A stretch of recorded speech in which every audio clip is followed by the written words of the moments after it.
একটি গরিব মা বিড়াল এবং ছেলেকে দেখিয়ে একটি ধনী দুই বিড়াল হাসাহাসি করছে। তাই দেখে ছোট বিড়ালটি খুব কষ্ট পাচ্ছে। তারপর গরিব মা বিড়ালটি খুব কষ্ট করে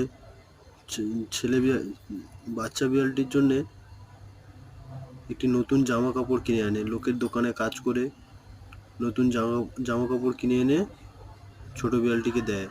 সে খুব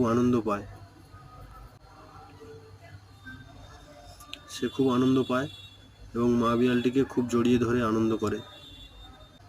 পরে ছোট বিড়ালটিও চিন্তা করে যে আমার তো জামা হলো, মায়ের তো হলো না, তাই ছোট বিড়ালটি মা বিড়ালের জন্য জামা কাপড় কেনার জন্য সেও খুব কষ্ট করে লোকের দোকানে কাজ করে মা বিড়ালের জন্য একটি গিফট জামা নিয়ে আসে এবং তারা দুজনে একদিন নতুন জামা পরে রাস্তায় বেরোয় ঘুরতে। তখন আগের বিড়ালটি দেখে তাদের অবাক হয়ে যায়।